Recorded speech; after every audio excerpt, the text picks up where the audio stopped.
Good afternoon, everyone. We're happy you can join us today. We hope you're trying out the new skills that we've been teaching you, and more than that, we hope you're finding success. We want to start with just a couple of reminders. We hope you're continuing to invite others to join the group. We hope that they will benefit from that as well.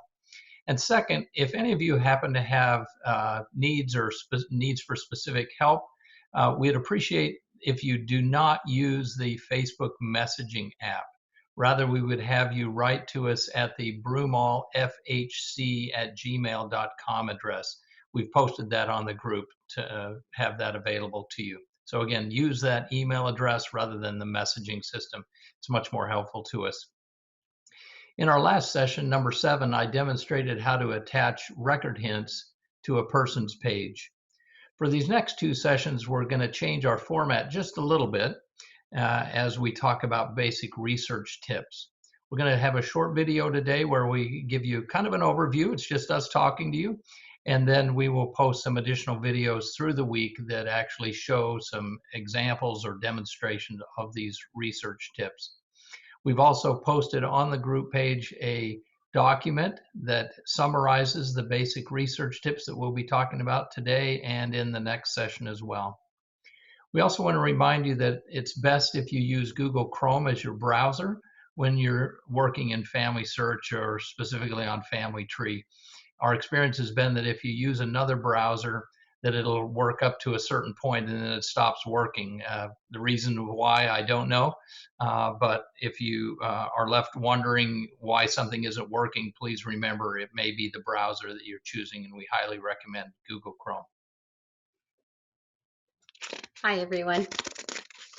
So the first basic tip that we want to start with is that you should start with yourself and then document yourself and your parents, adding sources as you go. A standard rule is to add birth, marriage, death, and then also census records. Find the census that person was in every year of their life. Of course, all that information is not required to go back to the next generation and to prove who they were, but it can be very helpful to find additional family members and to find another generation going backwards. Closely look at each image that you see. Make sure you collect all the details from it, then add and edit the information from the image and put them in the vital section on the person page or in the other additional information section. Mark showed this when he added a record hint. He went back and edited specific birth and death information, which he had found on that record hint, onto the vital section in the person's page. I want to build on that point that Shelley just made as part of this second point of emphasis, and that is to focus on the whole family as you're documenting them. Don't just pick one person, your direct ancestor, and try to find information on their parents and grandparents, etc. It's better to focus on finding all siblings as you're documenting a family with parents before moving on to the next generation. In addition, you should always add names and details about the individuals who the siblings married. Sometimes we hear people say, well, why should I care about other family members, referring to in-laws? I'm only interested in my direct line. Shelley and I call this a very narrow view, this very narrow view as the telephone pole approach to building family trees. This approach is taken with an eye to finding direct ancestors only, son, father, grandfather, great-grandfather, and so on.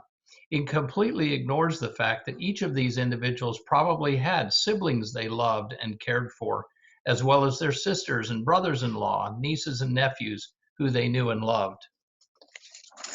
Telephone poles standing next to each other are not nearly as attractive as nor complete as a weeping willow tree with several branches going up and down. Remember, we're trying to build one large worldwide family tree, not a forest of telephone poles. One last caution. The telephone pole approach to documenting a family tree also creates a false feeling of personal possession of these ancestral relationships. Perhaps you've heard someone say that this is my family tree and nobody should mess with it. This reflects a false conclusion about their ancestral relations. The truth is that any one of our great-grandparents, to whatever generation, has multiple descendants who actually share these ancestral relationships. We consider this to be one of the greatest blessings of building one large worldwide family tree. It reminds us that we are all brothers and sisters, regardless of when or where we live, and that our common heritage is with our Heavenly Father. Researching a whole family is easier and it's more accurate. A specific example of a benefit of researching a whole family is to remember that records will contain different information.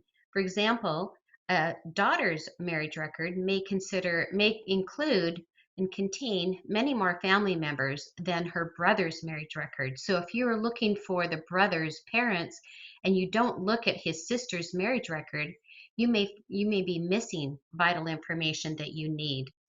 It helps you to identify siblings and who they married so that you can find out the proper family relationships. As the siblings might be married, you'll find out who are the brother-in-laws, who are the nieces, nephews, and it might be that that is the person that is actually the informant on a death certificate, and you can identify then more clearly how the family is put together. Mark showed this example when he found that Klondike Mary's brother was the informant on her death record. He would have missed her entirely had he not been looking at all of her siblings. Among other things that we're going to show in our research videos and things that we will demonstrate will include reviewing dismissed record hints, and you can evaluate whether these should have been dismissed or not dismissed.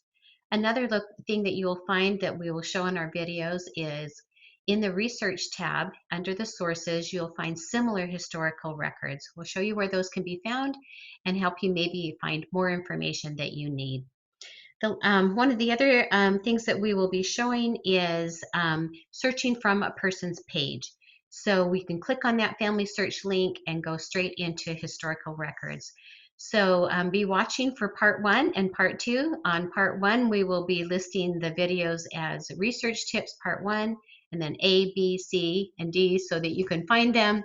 And then on Thursday, we will be talking about research tips part 2, and we will identify those that way. So we hope that you check out the little short videos that we're going to be posting today, and that we will see you again on Thursday. Look forward to it. Bye. Bye.